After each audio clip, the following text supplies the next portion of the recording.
NATO is talking about offering Ukraine a bridge to membership, but has not closed the skies. And from the evidence of Monday's attack on Children's Cancer Hospital in Kiev, has not deterred Putin's aggression in any way. General Dick Berlijn is a retired Royal Netherlands Air Force four-star general who served as Chief of Defence Staff of the Netherlands from 2004. His office saw Dutch military presence in Uruzgan with ISAF, as well as naval contributions to the United Nations Interim Force in Lebanon, amongst other interventions. He is a highly regarded expert in the areas of cybersecurity, leadership, strategy, crisis management, security, issues and defense. He's been awarded the Légion d'honneur and the Legion of Merit, as well as the Order of Orange-Nassau. Welcome to Silicon Curtain. Please like, subscribe, and definitely add a comment to the videos. It really does help in the YouTube algorithm for new people to discover the fantastic guests that we feature. Please do also check out the validated Ukrainian charities. It's incredibly important that we help Ukrainians to resist Russian aggression at this time. And after you've done that, if you still are inclined to do so, buy me a coffee or become a patron. We will be making available new materials, translations and adaptations of the best of Russian language journalism for the audience of the channel. So please do support the work that we're doing. But Dick, welcome to the channel. Jonathan, good morning. Well, we had a bit of a sort of a warm-up chat here, and it's clear that we've got the NATO summit. There is some slightly more concrete announcements and speeches being made, which of course is to be welcomed. But talking about a bridge to NATO, which is still in the dim and distant future, that sounds like hollow rhetoric when the sky has not been closed. Missiles, even as we speak, are falling across Ukraine, and there are no F-16s yet in the sky. It's a worrisome situation. Of course, we watch these atrocities every day. They're terrible. They're war crimes, and it takes the West, NATO, if you will, or Europe, whatever you want to call it, a long time to really understand what this is and what our responsibility is as the Free West to help Ukraine. And you see that also in NATO or Western countries, we're slow in coming together, uniting, and making a firm stance and taking the consequences that are necessary to help Ukraine. And indeed, it's a disgrace that we have a lot of capabilities. We're not able to close the skies yet. We're sending Patriot systems, other air defense systems. But at the end of the day, you also have to be able and be allowed to hit the artillery systems that are being fired into Ukraine from across the border, or strike these bomber bases where these Russian bombers come from and fire missiles into cities like Kharkiv and Kiev. And that case has been made very forcefully in recent days by Benjamin Tallis, amongst others, which is we are shooting down the arrows, but we have placed a protective ring around the archers, which means Ukraine is not allowed to hit the launch bases for the aircraft that launch glide bombs, that launch the missiles, the Kinzhals, and so on, and of course the Shahed drones. Does this make any military sense? And if not, what do you think is driving it? No, it doesn't make military sense. You know, even with these fantastic missile systems like the Patriot, it's very easy to saturate air defense systems. A Patriot missile system is very powerful. If you place it in the right position, if you have enough of them, you can shoot down missiles very well, or UAVs. It's an expensive system, but you need very many of them. And even then, it doesn't give you the guarantee that missiles are not coming your way. So at the end of the day, you have to be able to hit those systems that are firing at you. And you've said it completely correct. You have to be able to hit these targets and not only catch the missiles that are coming towards you, but you have to take these other steps towards the enemy as well. And it seems that we are in, or for want of a better word, our leaders are in a very defensive mindset. They seem True. to really struggle with the idea of offensive actions. but also the concept of deterrence, which was so clear during the Cold War. It seems to me that, especially in Berlin and Washington, key national security advisors seem to have they seem not to understand the concept of deterrence. They also seem to have forgotten how active measures plays out. This is the coercive manipulation strategy through the use of terror and threats, which Russia has deployed really since well, since the Bolshevik Revolution. Yes, I fully agree with that. You know, I think it's without being able to look at this from a scientific point of view, but in general terms, conflicts or wars are not started between nations or blocks of nations who sees the other one as strong, as powerful. Conflict or war can start if one of the two sees the other as weak. And so that has been the case with even the current conflict, Russia and Ukraine. Ukraine is weak, and therefore, and the West was perceived as being weak, not willing to take steps, and that's why Russia felt free to do this. So we have to get back into this deterrent mindset. We, as Europe, NATO, we have, in the eyes of Russia, we have to appear as very strong, well-trained, well-equipped, so that they don't make the mistake of starting a conflict. Now, that's one thing. The other thing, what you mentioned, is that we are still struggling with understanding this and taking the right steps. And I think that's true in general. We're saying in the West, you know, we have to make it possible for Ukraine not to lose this war or to win it, whatever you want to call it. But we don't really understand what this means. So what we did, first of all, we gave them body armor, helmets, and then we said, okay, let's give them Stinger missiles or javelins. And then there was a big discussion about, well, should we give them tanks or not? Now, should we give them F-16s? Yes, all these systems are coming. But I think below all this is the question, do we really understand amongst each other what we want Ukraine to be able to do? If we say we don't want Ukraine to lose this war, it means that we have to give them not only the capabilities to fight these systems, but also to allow them to fight this war in the way they see appropriate. And again, that goes to allowing Ukraine to use these weapons even across the border if necessary. People will say, well, that's an escalation. I think that's a relative thing. If you live in Ukraine, you know, Russia is escalating every day. And at the end of the day, we have to come to grips that this is indeed a threat, not only for Ukraine, but for Western security.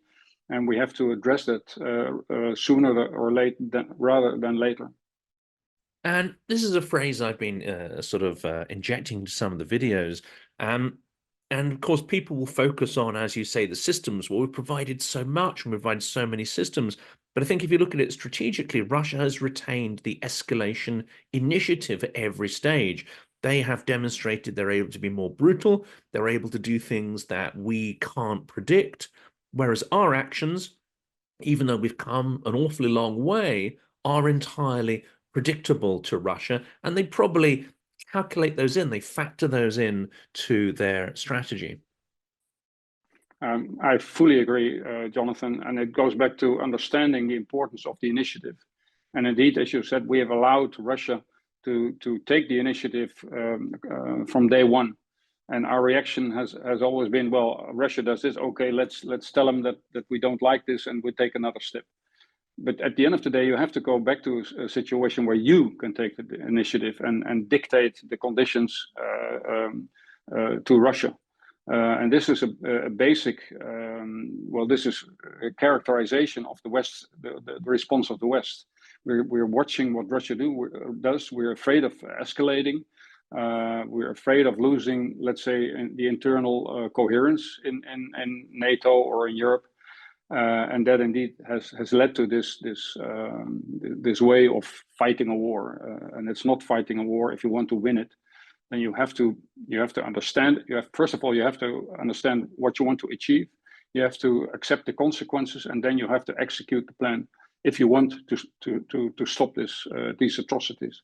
And that is military logic, and it appears that is something politically very difficult within the coalition.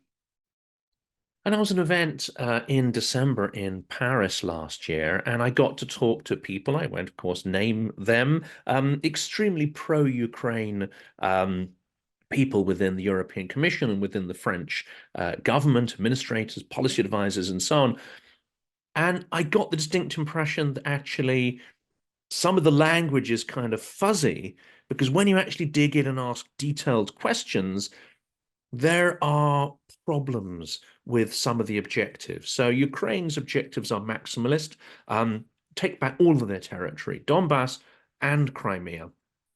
And yet, talking to some of these people in December at the École Militaire, privately, they're saying that they're very uncomfortable with the idea of Crimea being retaken. It seems that the Russian narrative that this is Russian territory, always has been, that these are Russian people, etc., blah, blah, blah. It seems these narratives really still do sink in the way that the Cold War narratives kind of sunk in. You know, Russia imposes and creates a puppet regime, pretends it has sovereignty, and we seem to buy that story. Whereas in reality, Russia has pushed out many of the native population of Crimea, including Ukrainians and Tatars, and they've bussed in colonists. So it seems that we are more concerned about the colonists, the thieves, in fact, the thieves, the murderers, the rapists, than we are about their victims. That harshly seems to me what behind the scenes is one of the real blockers that is confusing and softening Western strategy. Well, I can only agree. I think in general, let's say the public who are maybe not focusing on the Ukraine war every day, first of all, sometimes don't really have detailed knowledge of history. And I think it's important that we do have detailed knowledge of history, what exactly has been going on after the 300 years for Romanov, after 1917, the revolution, going back from Lenin to Stalin to the let's say the communist leaders up until Gorbachev, Yeltsin, etc. And I think it's important to understand it and to have this knowledge of what was going on, and then also to realize what this means for the Western for our Western world. How does this all affect our security? And if we don't understand this, if we rather look the other way and say, well, you know, we have to understand Russia, it was a great nation, and of course, etc., etc. If we start to accepting this propaganda, which it in fact is, then we're sort of pushing it away. Let's talk about other things. Let's talk about employment, climate, which is an honest concern, of course, but also these other things. We're struggling with really understanding what this means for our Western security. Other, let's say, than the moral aspects of this. You know, we sort of talk about human rights, etc., etc. But if we take a detailed look at human rights, what the Russians have been doing, we tend to look the other way, and this is a big problem. Again, it's important to know history, to understand it, and to understand what is going on, and then accepting the consequences. Russia is a threat to, let's say, our global world order. If we start accepting that it is again okay to redraw borders, to accept war crimes, you know, what does it mean for our world? What will this mean for our future generations? And it is a topic that I find many people have problems with understanding. And it seems to me that the Netherlands is like the UK, seems to have less concept of red lines, seems to be showing more leadership. Is one of those reasons because both our countries have come under really direct attack. You've got MH17, in which a lot of Dutch citizens perished. And of course, you have the use of chemical weapons on the territory of the UK. In fact, nuclear material to assassinate Putin's opponents. Are we more aligned with, say, the Nordics and the Baltics, who seem to have a far more acute understanding of the Russian threat than, let's say, I would have said France, but France seems to be sort of moving a little bit on that, but Berlin especially still seems to have an outdated, I would say, impression of what Russia is. Yes, I think you can say that the MH19, of course, 17 was a very big moment in Holland. So that made it very clear what was going on. OPCW is not so much, I think, in the people's mind. It is there, of course, but it doesn't play the same role. I think we've seen events where it was clear to us that Russia is conducting these hybrid wars where they use either gas supplies or fugitives or the internet or cyber as a weapon. So I think slowly it opened people's eyes. And luckily, the political parties that were in power and now the new government that is in power still follow this line that we have to stay firm. And we have to make sure that NATO or the EU stays together and not start dividing amongst each other. I think that's very important, and I'm very happy, even with the new center-right government that we have, which is a topic by itself, by the way. But up until now, they're towing the line, or they're saying yes, that we need to continue this policy. And the Netherlands is out front as well with the coalition to provide F-16s.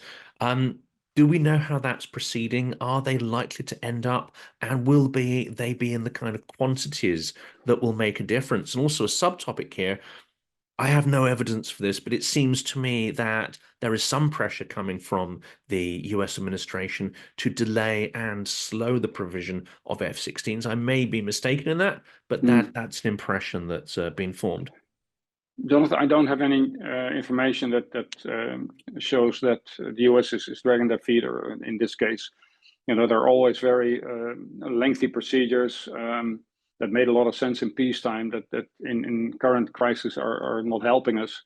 So I don't think there's a policy wish behind this, or let's say a wish to delay it on purpose.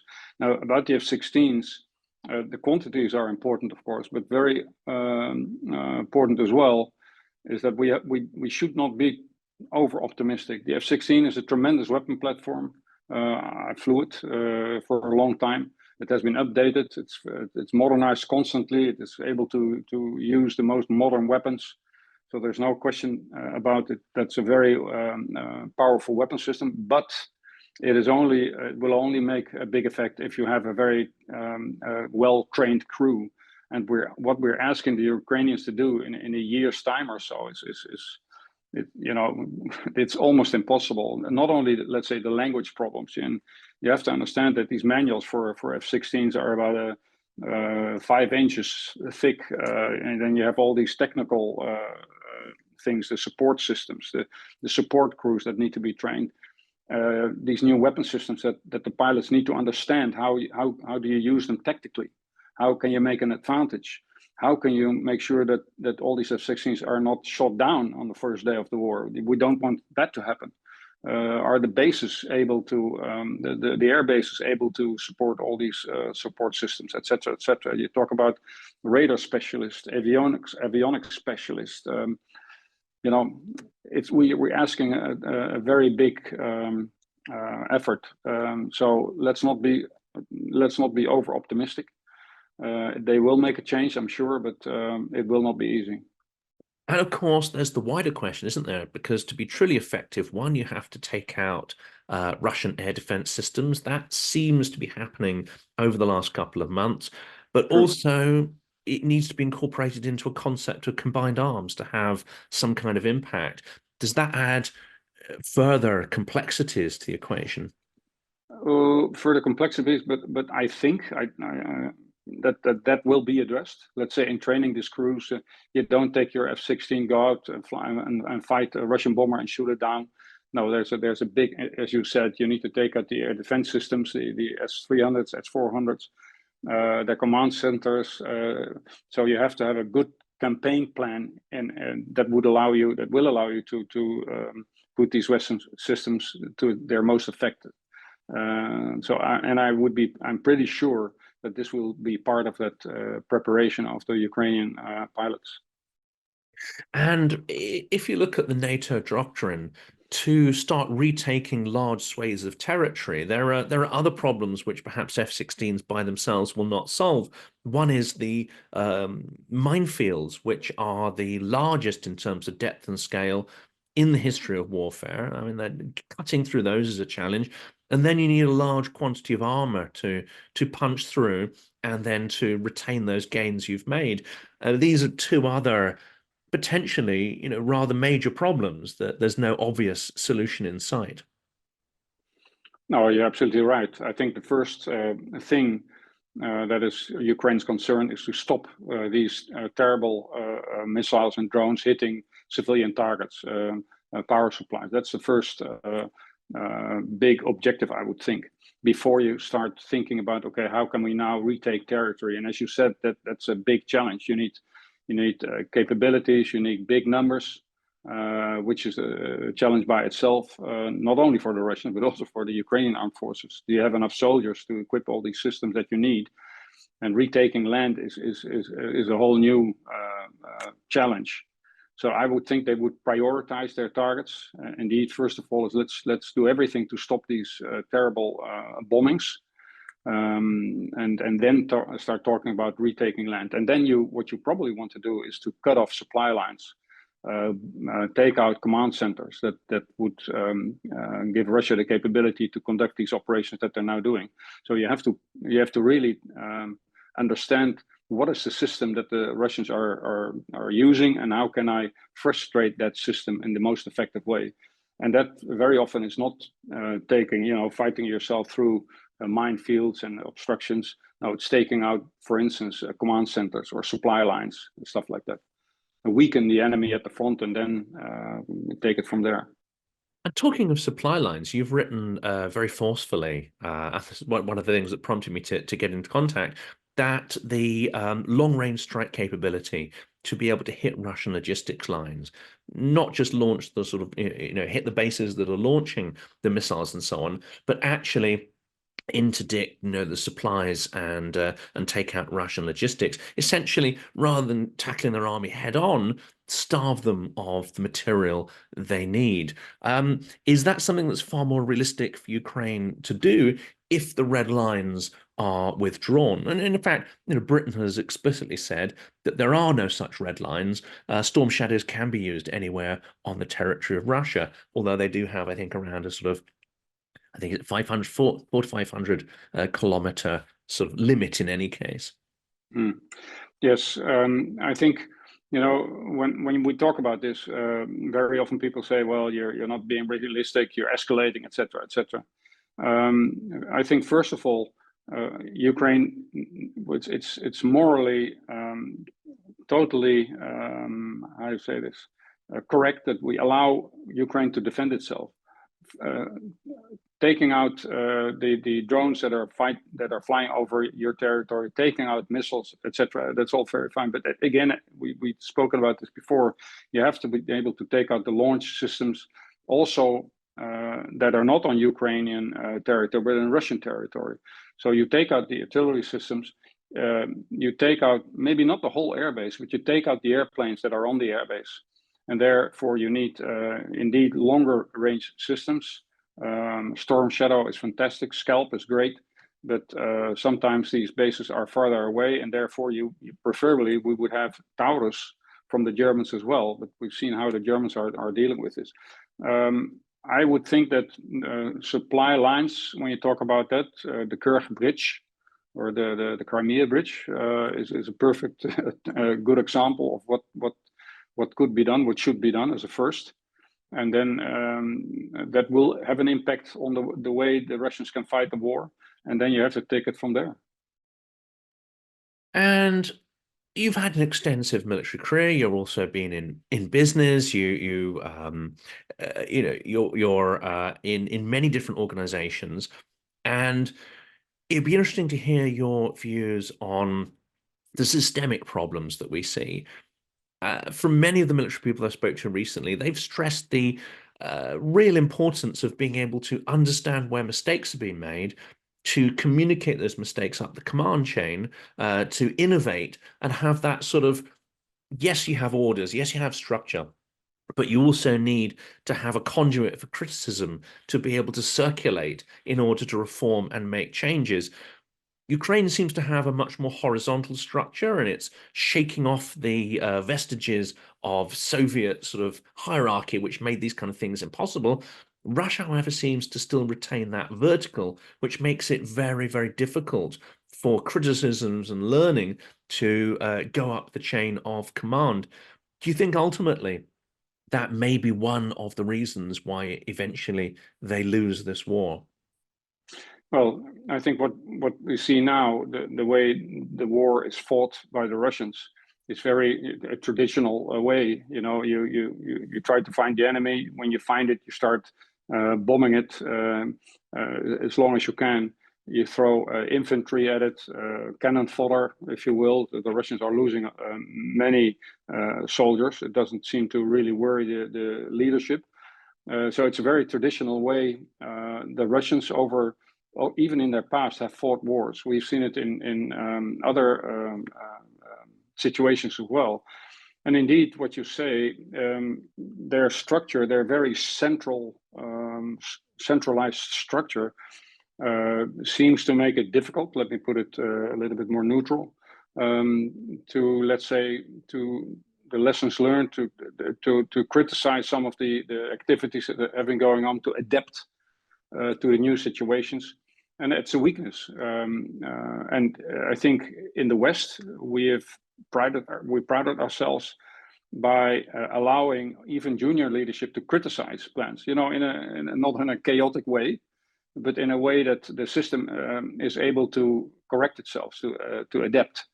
And I think in general, organizations, not only the military, but if you have a very, let's say, strict system, not wanting to hear criticism, that's a weakness, and so that's also what you see in civil societies. For instance, flexibility is important. Organizing your own criticism is important.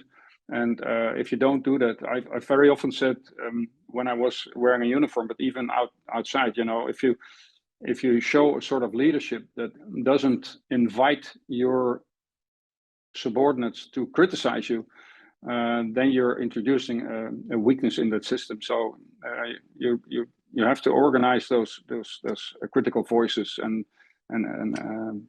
deal with them. And General Zaluzhny has also written the article, which I'm sure you saw, I think it was in Time, where he talks about innovation being the key to victory. It's the side that's able to innovate fast and assimilate those innovations to the greatest extent amongst its forces, which includes sort of complex training and communication and so on. Would you agree with that? And what innovations do you think we have seen in this war so far that sort of play that out, suggest it's true? No, I fully agree with that, of course, Jonathan.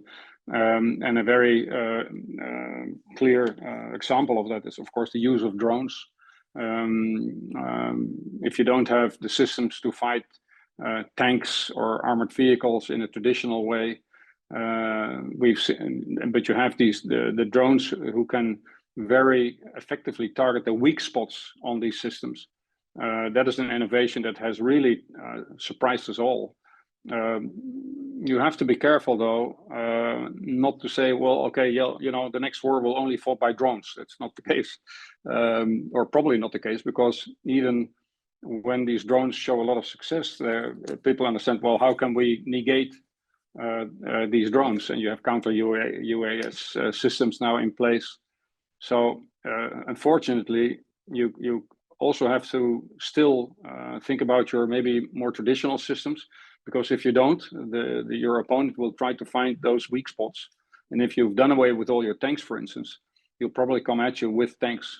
So it's a constant, also, let's say, a thing in your head that you have to reconsider, to have to redress and think, you know, do we have the right situation awareness? Do we draw do we have a good analysis, and do we take the right decisions? That's a constant cycle that you have to go through.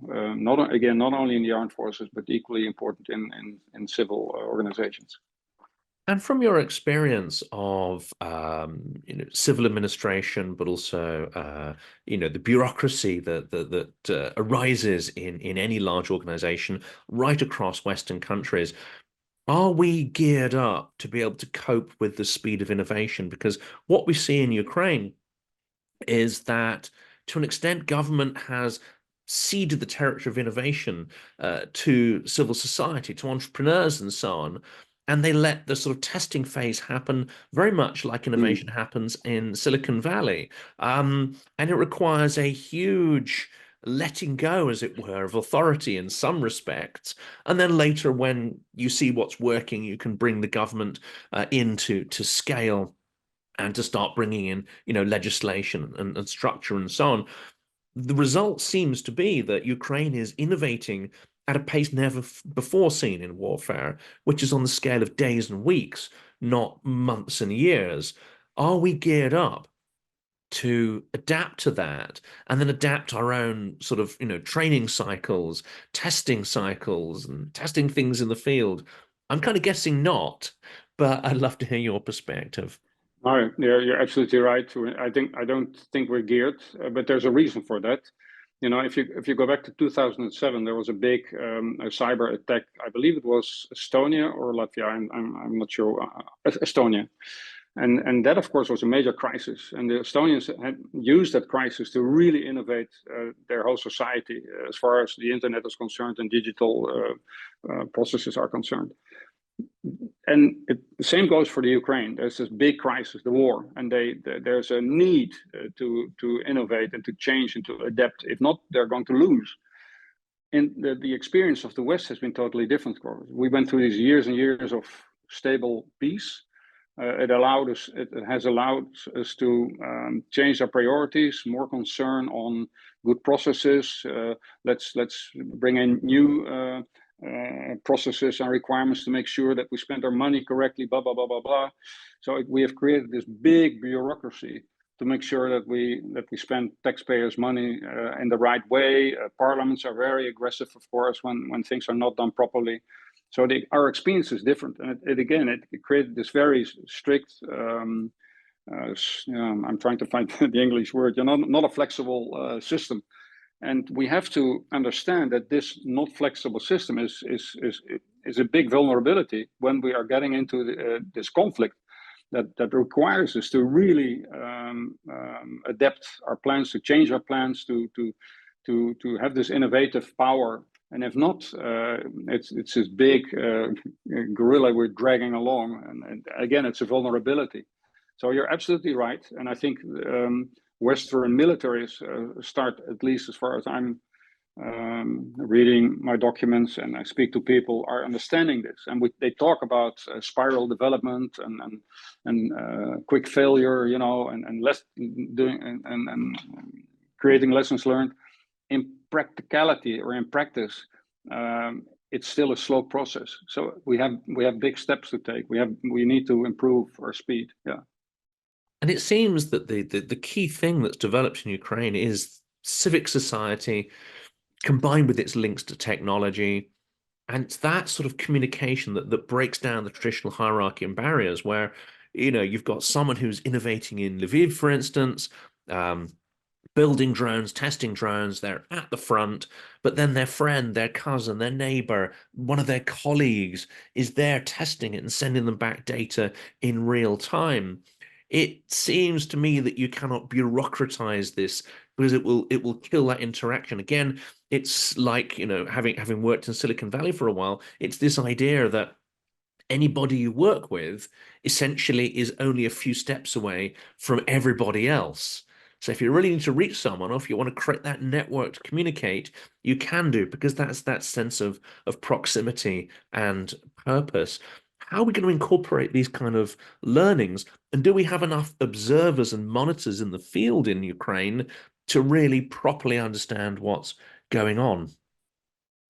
The honest answer is I don't know if we have all these people in the field. I assume that we do.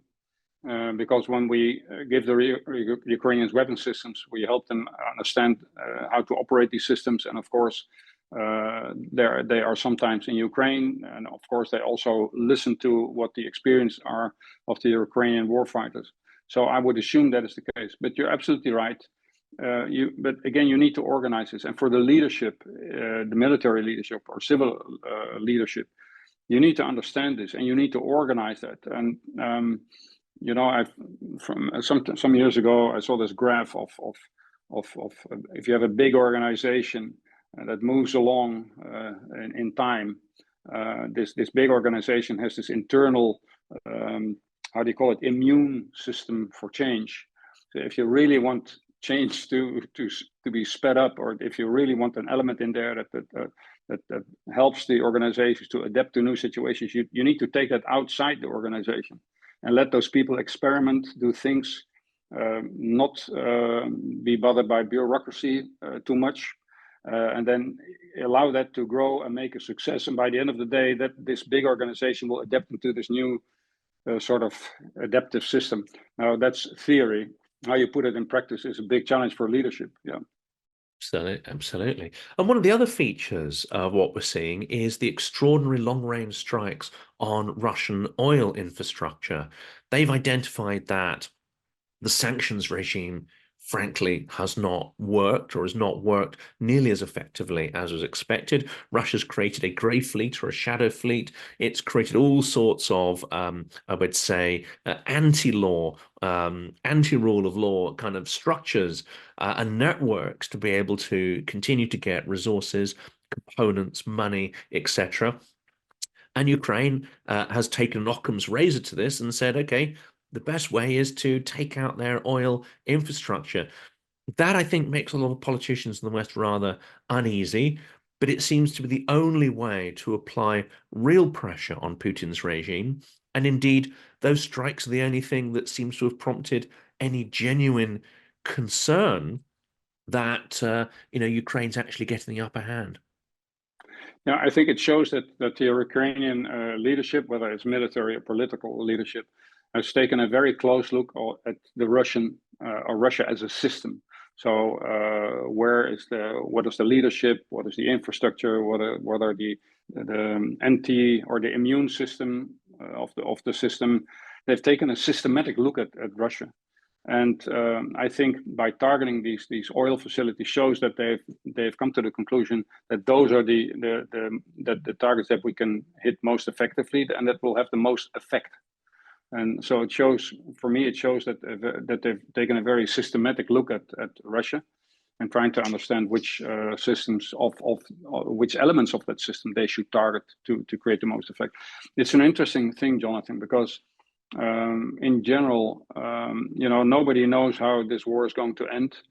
But I often have the feeling we have to take a look at four very important elements. First of all, is how motivated will the Ukrainians be? Will they keep being motivated as they now to fight for their own country?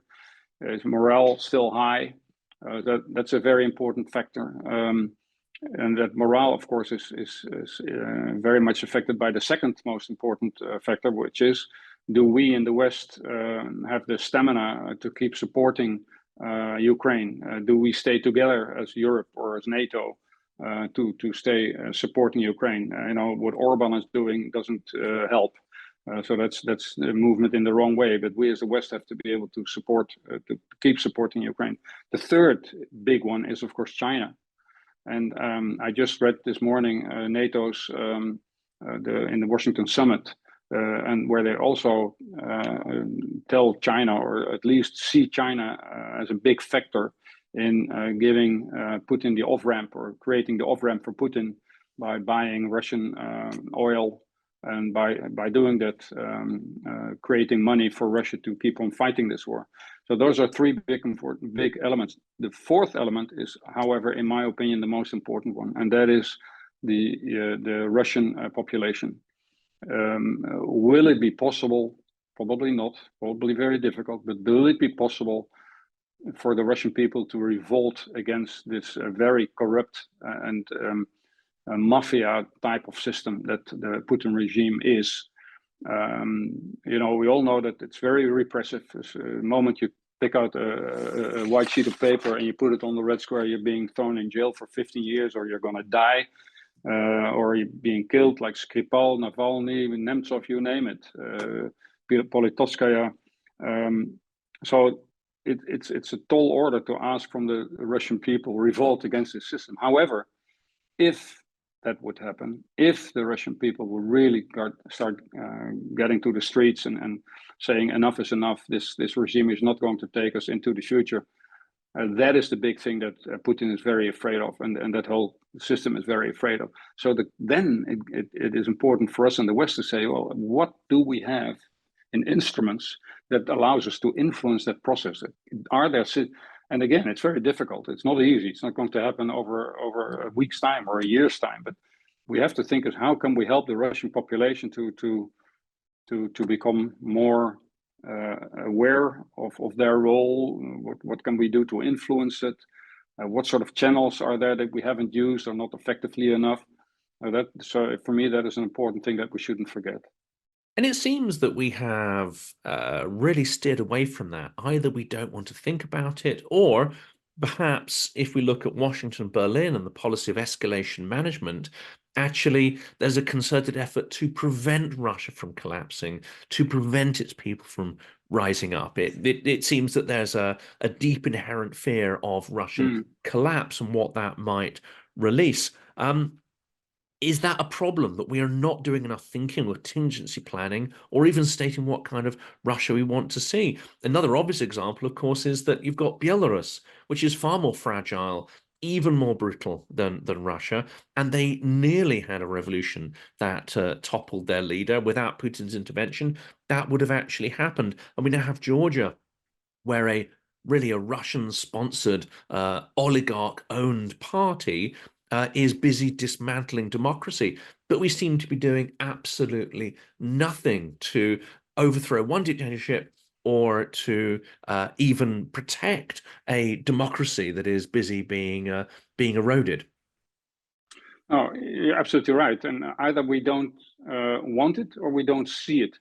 My experience is probably a little bit of both, or we don't understand that indeed it's possible to influence the people in Belarus and Georgia, what have you, and understanding why it is important. The other element that we're afraid of what the consequences of that would be, would that create a Russia that is even more dangerous? That is an honest concern. We have to be honest about it. However, what is the alternative? That we accept the situation as it is, that we look the other way when Ukrainian cities are bombed.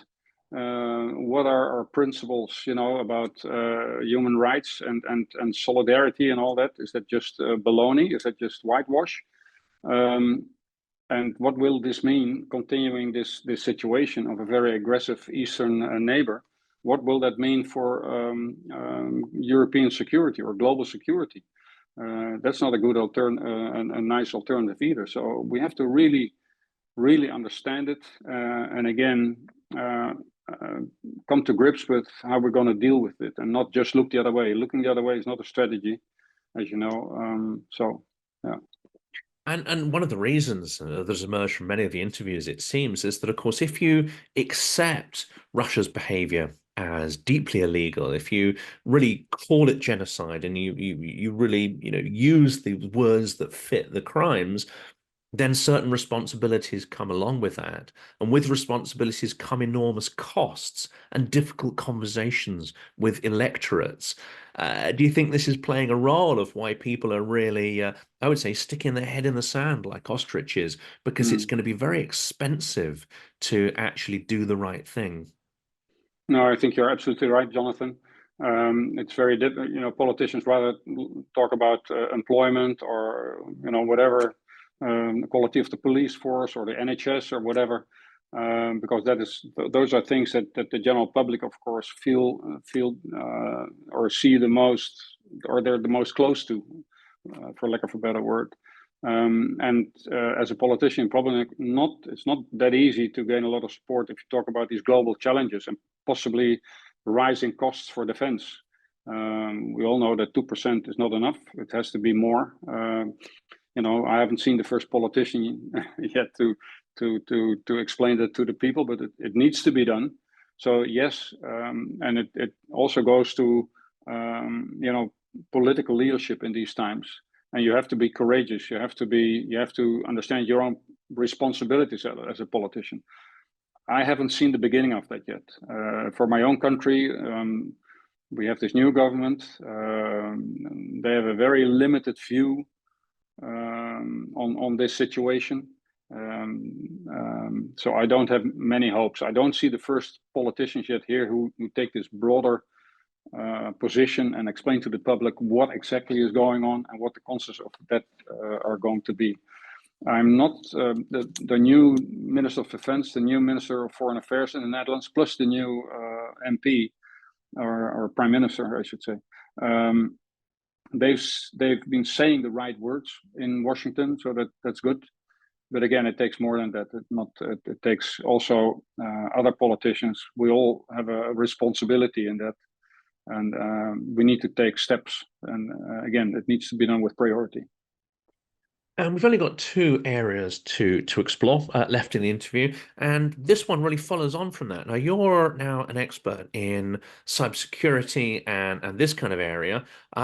It seems that whereas we're not facing up to the big issues on Ukraine necessarily, we're also perhaps not facing up to the long-term requirement for resilience to counter cyber attacks, to counter digital disinformation. And of course, with the advent of AI, potentially this threat is going to become exponential. Yeah, a very big topic. One of the most important things for a society to function properly is trust. Trust in the systems we use, trust in the data we receive, trust in scientific publications, trust in government, trust in your police force. If that trust is undermined, then we're really in deep trouble.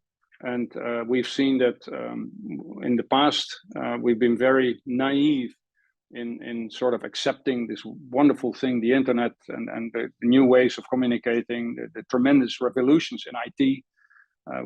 We've taken them in because they promise all these beautiful things, and we've been very naive in understanding the vulnerabilities.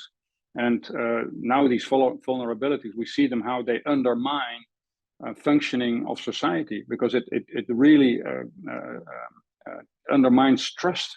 And that's when we need to understand it's not just the fact that 100 million has been stolen from some bank or because of a cyber threat. No, it's a bigger picture, and it needs to be addressed with most urgency. And also that, of course, is a priority and something that needs to be addressed.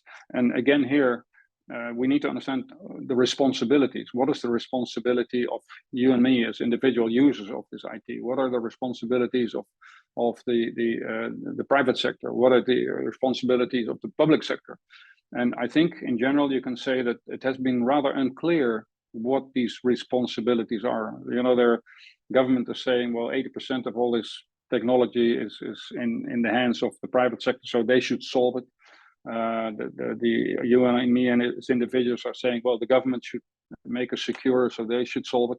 So there's this not really clear understanding of where these responsibilities are, and that unclear division of responsibilities is another big vulnerability. And again, it needs to be addressed with urgency.